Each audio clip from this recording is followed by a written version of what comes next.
This specific message is for those who believe in some sort of rapture before tribulation.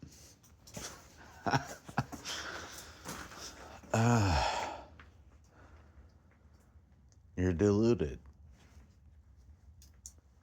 What happened to Jesus, who was perfect before God? What happened to him? Oh, he was literally beaten, mauled, and went and crucified. And he was perfect. What happened to Paul? He was beaten, stoned, multiple different times. He lived through it. God allowed him to live through it until he was eventually what? Oh, was he raptured? No, he was beheaded. What happened to Peter? What happened to all the apostles? They were all literally brutally martyred. The only one, John the Revelator, he died like Abraham. He died in his sleep of old age. A merciful death. But do you not see the point of all this? The point of all this is you really shouldn't be trying to look to see if you're going to be the one to endure unto the end. Like what God said through Paul, where they that are alive and remain, dude, if there's anybody who is alive and remains at the end of the amount of absolute blasphemous, crazy wickedness that is of the end of this age,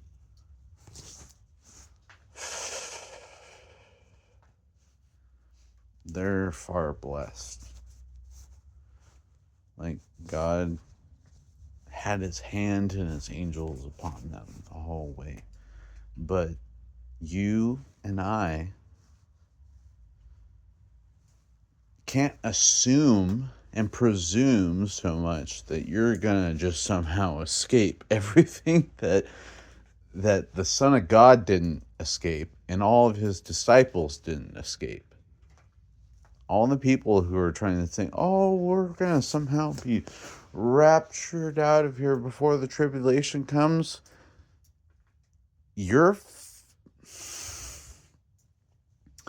extremely deluded by a lie. And God has given you over to a strong delusion to believe that lie until the sword comes upon you. And I'm here as a watchman blowing the trumpet, warning you, telling you that no, you're going to see tribulation. You're going to live through tribulation. You might have to suffer and die for your faith. And that's the truth. Doesn't mean you're not saved, but you're going to have to go through the refining fire.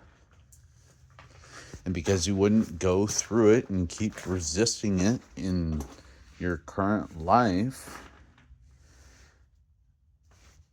and you keep believing a lie that he gives you over to a strong delusion that you would believe a lie, that you're somehow going to miraculously escape this life and be whisked away to heaven, where there's no one who's in heaven except he who came from heaven, which is Jesus.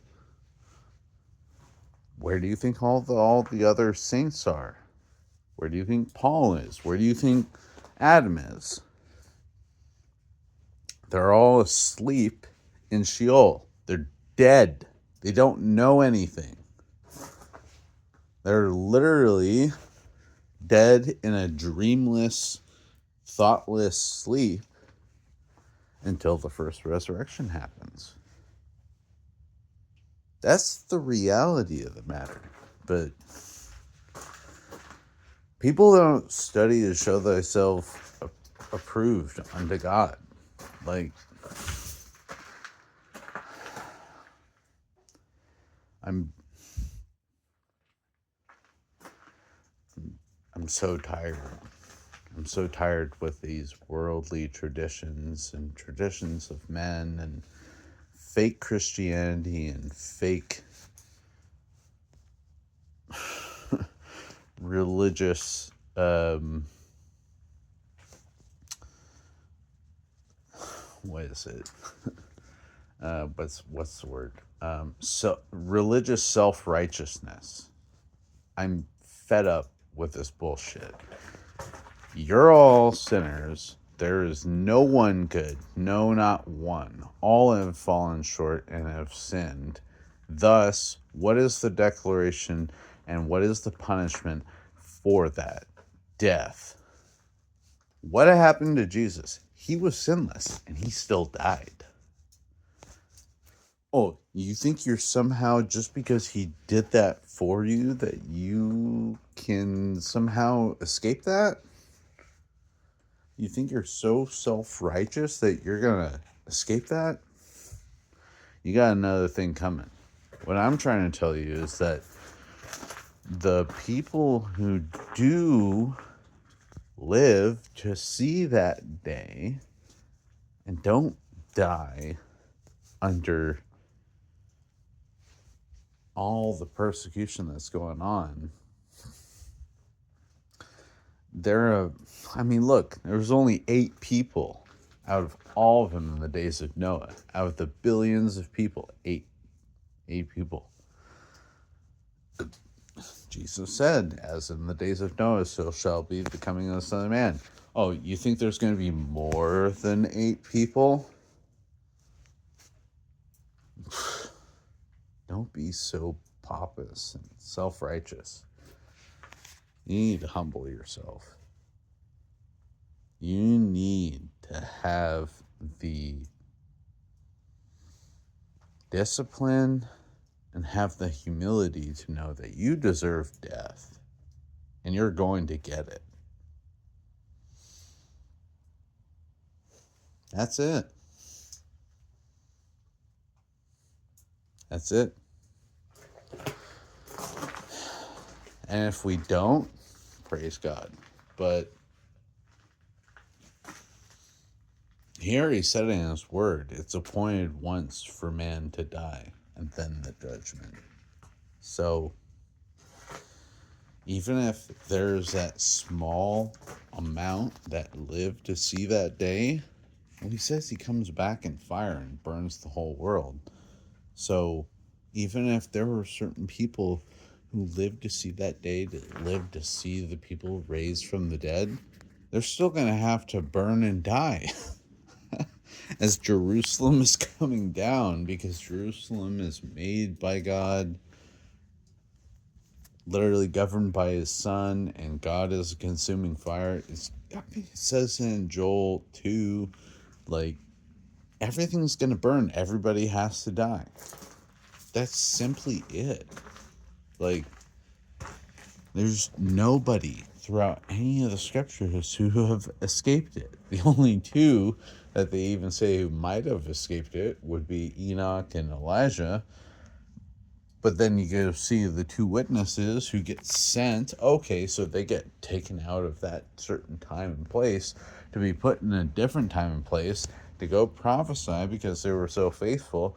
But what happens? Oh, that's right. Eventually, they get killed and overcome. You can't escape this. Nobody can escape death. Death is real. It's the punishment. We've all earned it. Even Jesus, who didn't earn it, who literally did everything right, still accepted it. So what somehow in your own pompous mind thinks that you can escape dying? Be a man, or gird your loins like a woman. I know it's mostly men who preach this, but most other women who know this, it's just be strong in the Lord. He's gonna resurrect you, but don't delude yourself into thinking that you somehow are going to escape death, which is the punishment that he's placed over everybody. Because he already said he's eventually going to abolish death. This is a blessing if you die the first death, so that you might inherit the first resurrection. Blessed are those who come into the first resurrection, because you died the first death. Don't go to the second death. That's all I'm saying.